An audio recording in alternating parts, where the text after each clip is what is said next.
Hey everyone, welcome back to the Fortitude Fix. I hope you're well. My name is DaShanna, and in today's video, I'm going to be talking about how to balance work, full-time work, and being a mom. So how is it that we can balance our careers and motherhood? So if that sounds like something that you are interested in, go ahead and keep on watching, and I would love to hear from you down in the comments below.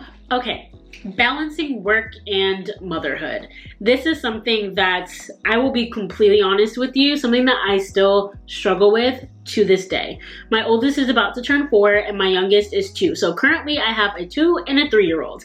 And I work from home, but I do still work full-time for an employer.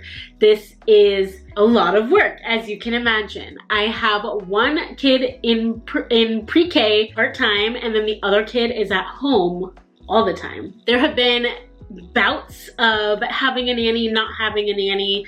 Let's just say we're entering into a season of not having a nanny. Last week was such an interesting week that my husband and I both had to be in the office in person for the whole week.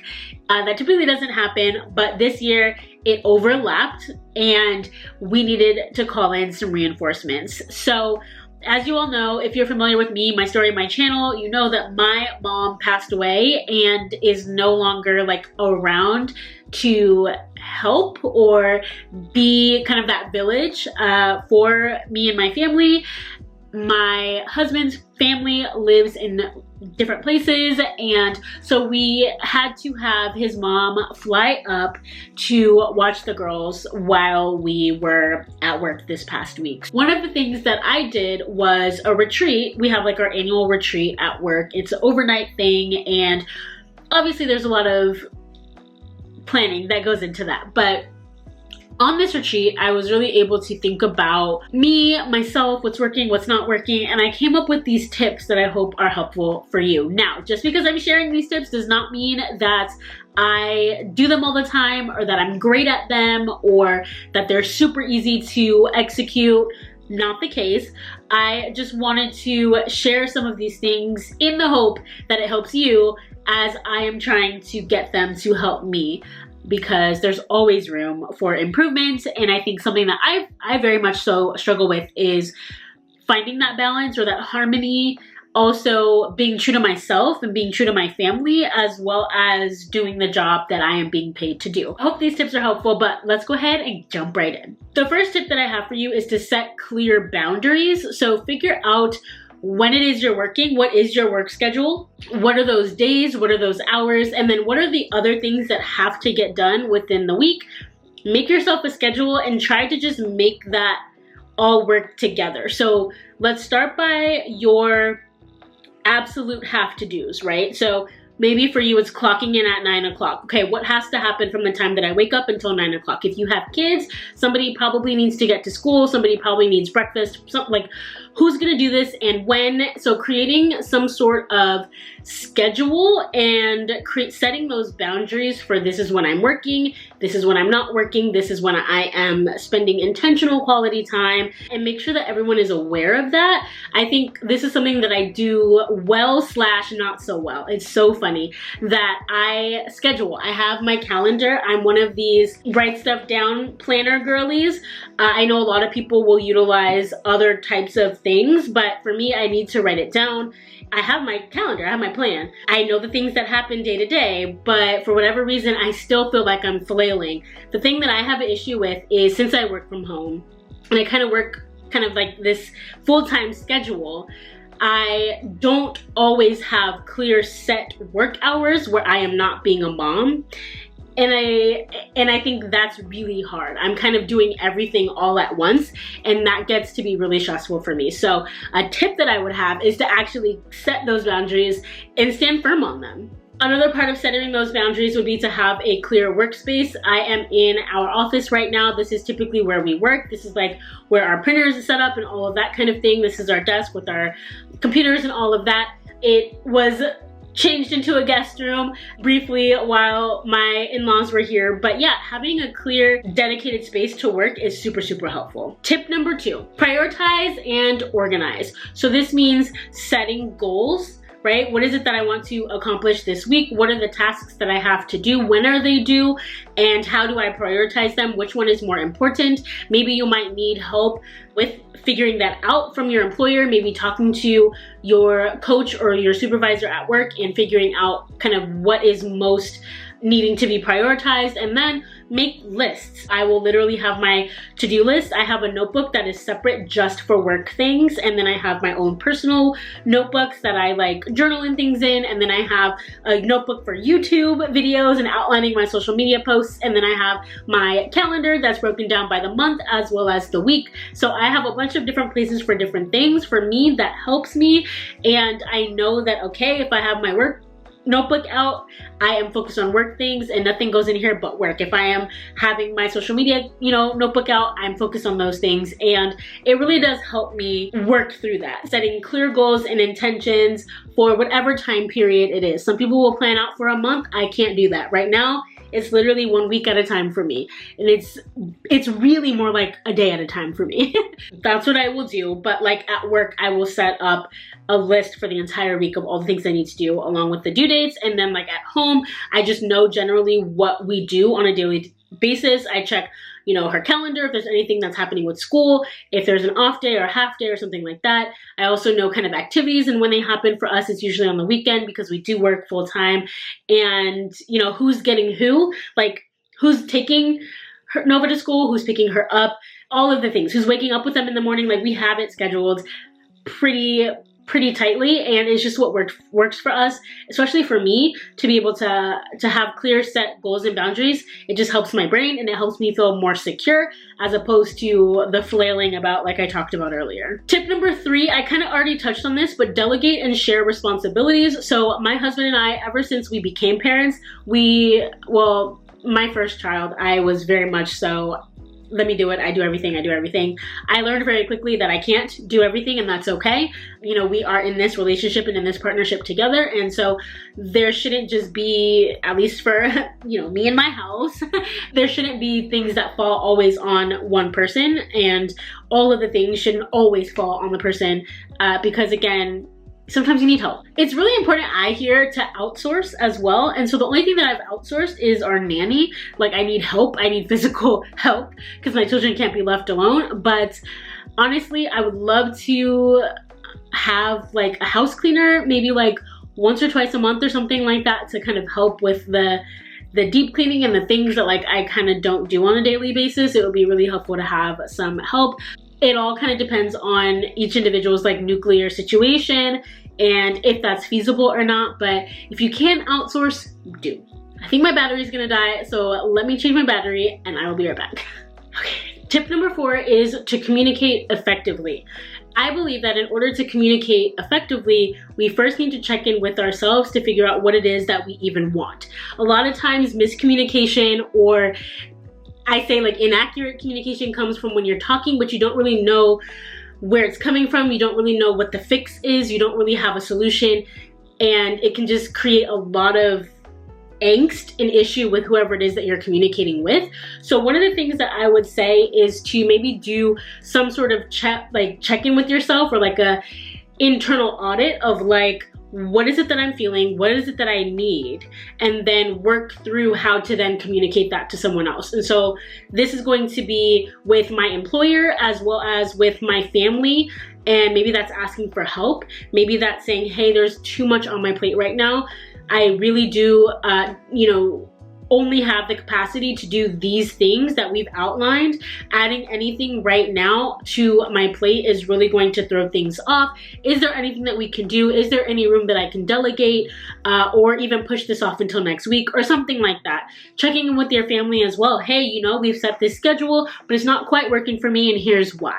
You know what? I really do think it's important that we schedule some time, maybe on Saturday or Sunday before the week, to talk about the schedule, as opposed to during the week week when everything is kind of hectic and already in motion, right? So figuring out whatever it is that we're feeling or that we dislike or that we want to change or even that we do like, and then voice that to whoever necessary. Tip number 5 is practicing self-care. Now, I fully wholeheartedly believe that self-care is not selfish. I am the first person to tell anyone else that they need to take care of them.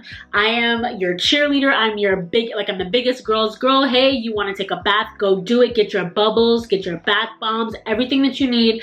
I will help you make that happen, right? I think though, when it comes to me, is where I struggle.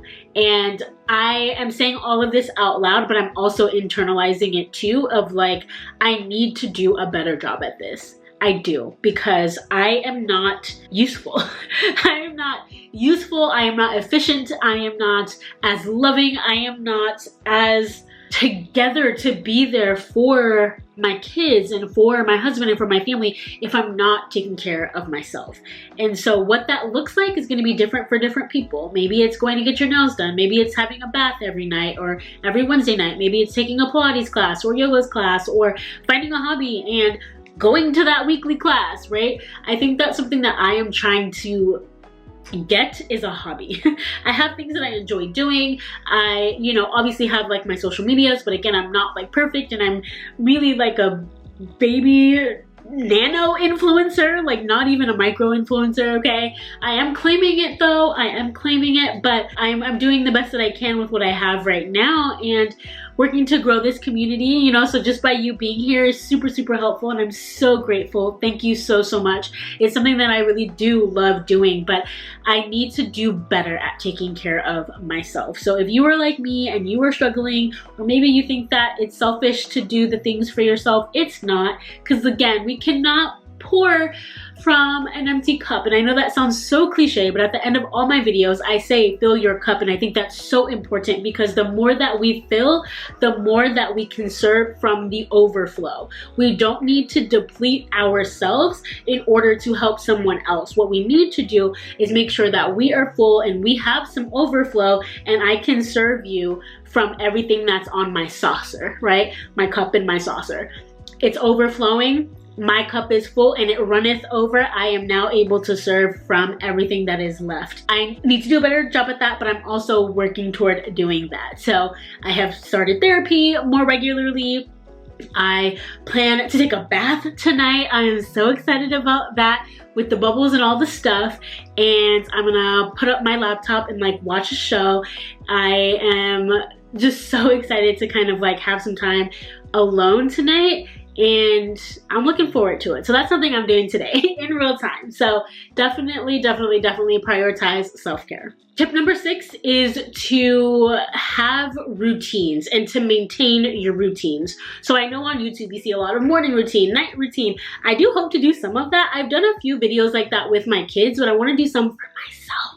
So I want to do some mommy night routine or like get unready with me or anything like that that really is me prioritizing myself. But like I said, if we throw it back to the greater good, we definitely have a routine and a system with our kids. I make their lunches every night, the night before, and I do this one because I do use the content. So if you're interested in what I pack for my kids, you go check out my shorts here on YouTube, and I kind of film what I make for them each day, and so it's helpful to give you inspiration. So I do film that, but it's also because it just makes my mornings that much easier. There are some mornings when I am by myself. By the time I wake up, my husband's already gone, and so me trying to wrangle 2 kids and get them dressed and get them out of their pajamas and get them into their clothes and get their teeth brushed and their face washed and their hair done and their breakfast made and their backpack ready, like all of that is a lot. And so I pack their lunch the night before, and then I also pick out their clothes. I pick out their clothes on Sunday for the entire week. So Monday through Friday, they each have bins in their room.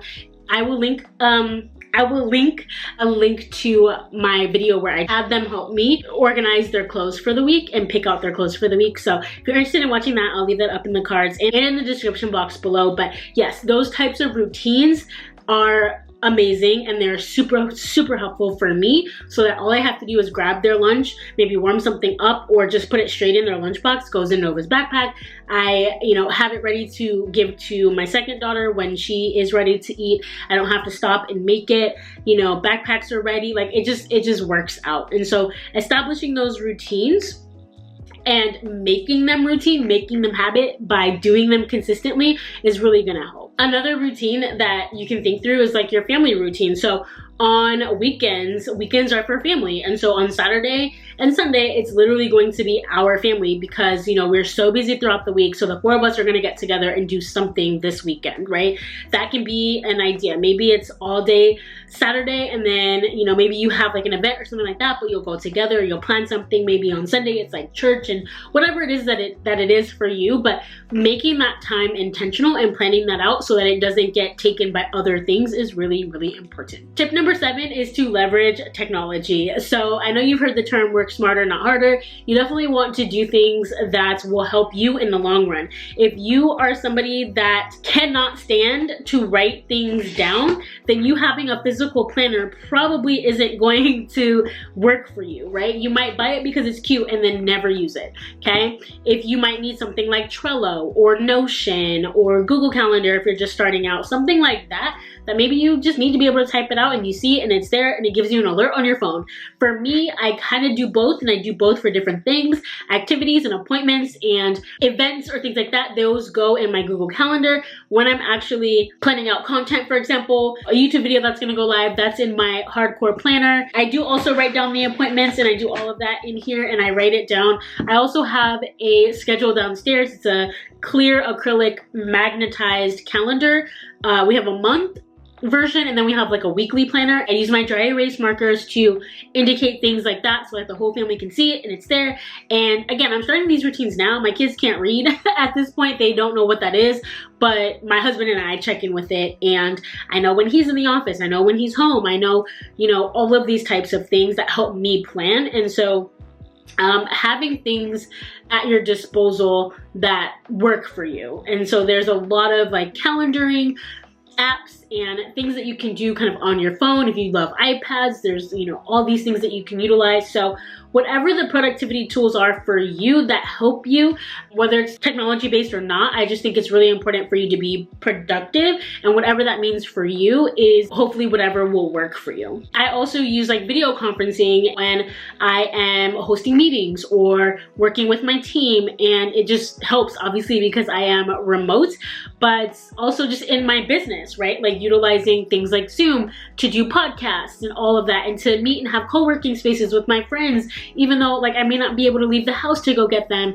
because I can't bring my kids with me, that kind of thing. Really just kind of utilizing what is at your fingertips and what's at your disposal and make it work for you. Tip number 8 is to be flexible.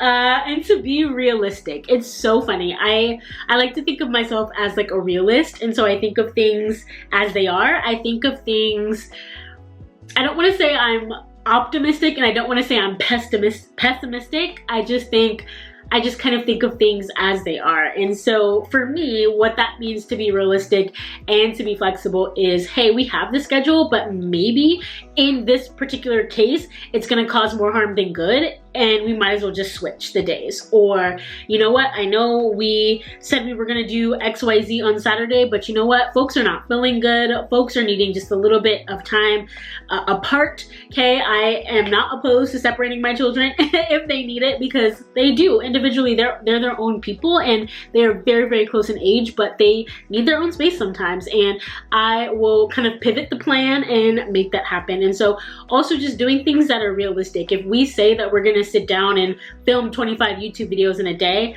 can you do that? Sure, but is it realistic that this is something that I'm going to be able to do and maintain and upkeep? Probably not. So just be realistic and thoughtful in kind of decisions that you're making, and be flexible enough to pivot when you need to. Tip number 9, build a support system or a network for whatever it is that you need it for. So for example, in like my mommyhood section, it's like make mommy friends and meet with them and check in on them and schedule a coffee date, schedule a dinner date, go to brunch, have a girls' night. all of those things are so, so important. And I think I want to maintain my friendships and I think that does take work to maintain them as well as you grow and your life changes, but really to check in on that. And there's even an app called Peanut, I believe, Facebook groups, and just so many resources out there. If you want to join my Facebook group, go ahead. It's called Tools for Momming. And so I post different types of tools, whether they are like physical things that you can use or like mental things for you, or just like printables or whatever resources that you can use in your mom journey. And it's not just for those who have young kids. I'm giving you a variation. So Tools for Momming on Facebook, and I will leave that link down below. Connecting with other moms, also like thinking through like work, like seeking out mentorship, you know, looking at other people who are in your field or the field that you want to get into, asking for informational interviews, checking out their LinkedIn, finding other people in your space that can help you grow and to help you gain new skills, I think is amazing. Also seeking out, you know, like webinars or trainings that you could do that would potentially help your skill set and help you in your position now or your position in the future. And tip number 10, so last but not least, I have a public health background, and when we're doing education and public health education, we're thinking through not only the things that could be improved, but the things that go well. And there's a piece when implementing a new program that's called evaluation. And so looking back on the things that I implemented and then seeing what worked and what didn't. I am a very, very strong advocate for when you hear something or when you do something, you know, and then you're just evaluating on it, you're looking back and you're reflecting on it, take what is for you and leave the rest for someone else. Because maybe you listened to a podcast and they were calling your number. They were talking to you directly as if they knew your address, okay? But then they say something and it's a little off. You're not gonna go cancel that person or go bash that person who made the podcast, I hope. You're just gonna take what was for you and leave the rest for someone else, because that last thing that didn't resonate with you, it probably resonated with me, right? And like, that's what I mean is like, you know, figure out what works and leave what doesn't, right? So when we are doing things like evaluating and reflecting, I want us to make changes, but I also want us to celebrate what did work. So this was amazing this week, you know, you and I, so my husband and I, we do like relationship meetings once a week. Sometimes it's every other week, but hey, I checked in with you. You know, this week was really good. The schedule really did work out. You know, I was a little bit nervous, but I enjoyed our communication and we were able to kind of pivot when we needed to. And, you know, I felt less kind of tug of war-ish, you know what I mean, with you and with the schedule. And so I was really happy that this went well. Celebrate your successes, okay? It is not beneath me on Friday to go pay $8 for a coffee. It just is not. It is not. It is not. It is not. It is once a week. Self-care, whatever. Do whatever it is for you that will aid in that evaluation. Maybe even some restructuring, but also celebrate your wins. It's so, so important, okay? All right, that is it for this video. I hope that it was helpful. If it was, go ahead and leave a comment down below. If you made it this far, go ahead and leave the calendar emoji. Leave that calendar emoji down in the comments below if you made it this far in the video, and I will see you all in my next video. Please subscribe if you haven't already. I would love to hear from you and have you be a part of the fam. So if you have any other ideas for videos that you would like to hear from me, please leave them down below as well. But I will see you in my next video, and as always, remember to fill your cup. Bye.